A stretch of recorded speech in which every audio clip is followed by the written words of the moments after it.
नासिक के मालेगांव में डोंगराले की घटना को लेकर कोर्ट में घुसी जनता। पुलिस ने किया लाठीचार्ज। 3 साल की बच्ची की रेप कर हत्या का मामला। आरोपी को फांसी की मांग करते हुए जनता घुसी न्यायालय में। नासिक मालेगांव के डोंगराले में 3 वर्षीय बच्ची के साथ दुष्कर्म के बाद हत्या। आपको बता दें कि मालेगांव तालुका के डोंगराले गांव में 3.5 साल की मासूम यज्ञा दुसाने के साथ बर्बरता की घटना सामने आई। दोपहर में खेलते समय बच्ची लापता हुई और जंगल के पास उसकी लाश बरामद हुई। पोस्टमार्टम रिपोर्ट में बलात्कार के बाद पत्थर से सिर कुचलकर हत्या किए जाने का खुलासा हुआ। 24 वर्षीय आरोपी विजय खैरनार को पुलिस ने गिरफ्तार किया। पुलिस के अनुसार आरोपी ने यज्ञा के पिता से पुरानी रंजिश के कारण इस वारदात को अंजाम दिया। आक्रोशित ग्रामीणों ने मालेगांव कोर्ट के अंदर घुसकर न्याय दो की मांग कर रहे थे। मालेगांव ने किया लाठीचार्ज। नासिक मालेगांव हाईवे पर 4 घंटे के लिए जाम लगा दिया गया और फांसी की सजा की मांग की। इस घटना से पूरे महाराष्ट्र में आक्रोश और स्तब्धता है। नासिक मालेगांव से संदीप द्विवेदी की रिपोर्ट।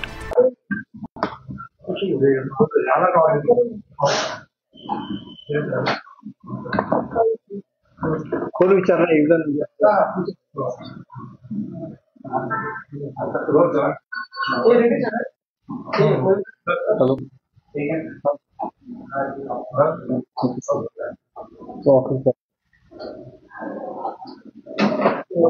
सर मालेगाव खरं तर 2 दिवसापूर्वी घटना कालही झाला होता। मात्र आज जो पुढचा निघाला या मध्ये एक मॉब जो आहे तो झालेला पाहिजे होता। न्यायालयाच्या आवारात घेण्याचा प्रयत्न केला आहे। आता तिथे काय सिच्युएशन आहे, काय घडलंय आणि काय माहिती? 4 दिवसापूर्वी मालेगाव तालुक्यामध्ये घडलेल्या दुर्दैवी घटनेच्या अनुषंगाने आज मालेगावमध्ये निषेध मोर्चा काढण्यात आला होता। मोर्चा शांततेत होता। दरम्यानच्या काळामध्ये जमावामध्ये असा गैरसमज झाला की आरोपीला कोर्टाच्या न्यायालयाच्या आवारात आणल्याने कोर्टात हजर करणार आहेत। त्यामुळे त्यापैकी जमावातील काही लोक हे न्यायालयामध्ये आरोपीला पकडण्यासाठी गेले आणि त्यामुळे त्या ठिकाणी थोडासा गोंधळ निर्माण झाला। न्यायालयाचं कामकाज सुरू होतं, त्यामुळे न्यायालयाच्या परिसरामध्ये कोणी जाऊ नये आणि न्यायालयीन प्रक्रियेला अडथळा आणू नये म्हणून थोडंसं कायदा थोडासा पोलिसांना बळाचा वापर करावा लागला आणि लोकांना कोर्टाच्या आवारात येऊ दिलं नाही। परंतु वस्तुस्थिती ही आहे की आरोपीला कोर्टामध्ये आणलं नव्हतं। आरोपीला ऑनलाईन द्वारे कोर्टामध्ये हजर करून त्याची कस्टडी घेतली आहे। आरोपीला 17 तारखेला घटनेच्या दिवशीच अटक करण्यात आली आहे आणि त्याची 27 तारखेपर्यंत पोलीस कस्टडी आहे आणि आरोपीचा तपास योग्य रीतीने सुरू आहे। यामध्ये डीवायएसपी दर्जाचे अधिकारी तपास करत आहेत आणि एसपी, ऍडिशनल एसपी आणि माझी सुद्धा यावर देखरेख सुरू आहे। तपास अतिशय चांगल्या रीतीने चालू आहे आणि मला खात्री आहे की आम्ही लवकर त्या केसचा चार्जशीट करू आणि फास्ट ट्रॅक कोर्टामध्ये हा केस चालवण्याचा आम्ही प्रयत्न करू। माननीय मुख्यमंत्री महोदयांनी आणि इतर मंत्री महोदयांनी सुद्धा याबाबतीत फार शासनाने गांभीर्याने घेतलं आणि स्पेशल पीपीची नेमणूक करून यामध्ये लवकर चार्जशीट करून लवकर केस चालेल आणि लवकर त्यामध्ये न्याय मिळेल त्या बळीत व्यक्ती मुलीला, असा आमचा प्रयत्न सुरू आहे। आणि माझी आपल्या माध्यमामार्फत नागरिकांना आव्हान आहे की यामध्ये योग्य रीतीने तपास चालू आहे, सर्व कायदेशीर प्रक्रिया चालू आहेत। आपण आम्हाला सहकार्य करावं, कुठल्याही अफवावर विश्वास ठेवून असं काही आपल्याला कळालं तर आपण कृपा करून पोलीस कंट्रोल रूम 112 किंवा आम्हाला आपण विचारून माहिती घेऊ शकता। परंतु विनाकारण अफवा विशेषतः सोशल मीडियाद्वारे काही गैरसमज पसरवून विनाकारण सामाजिक वातावरण ढवळणार नाही याची काळजी घ्या। सध्या निवडणुका या बाकीच्या सर्व गोष्टी आपल्याकडे आहेत, तर आपण सर्वांनी थोडंसं गांभीर्यानं आणि समजूतदारपणे वागावं अशी माझी नागरिकांना आव्हान आहे। मालेगावमध्ये ऍडिशनल एसपी मोर्चा असल्यामुळे ऍडिशनल एसपी आणि आमचे त्या ठिकाणी हजर होते, बंदोबस्त होता। मगाच्या घटनेनंतर एसपी आणि आरसीपी सुद्धा तिथे रवाना केली आहे। एसपी साहेब त्या ठिकाणी कदाचित पोहोचले असतील आणि आजूबाजूच्या पोलीस स्टेशनचा बंदोबस्त आरसीपी, एसआरपीएफ हाचा सुद्धा आपण बंदोबस्त पाठवला आहे आणि नागरिक आता त्या ठिकाणी शांतता आहे।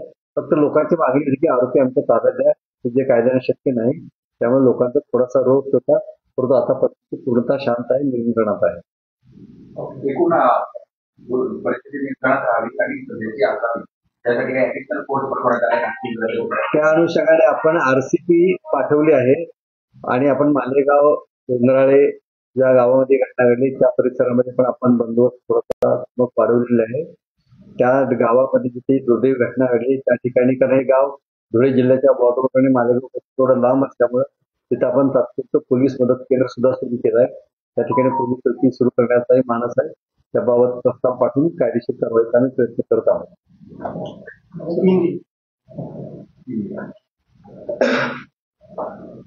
कोण विचारणार?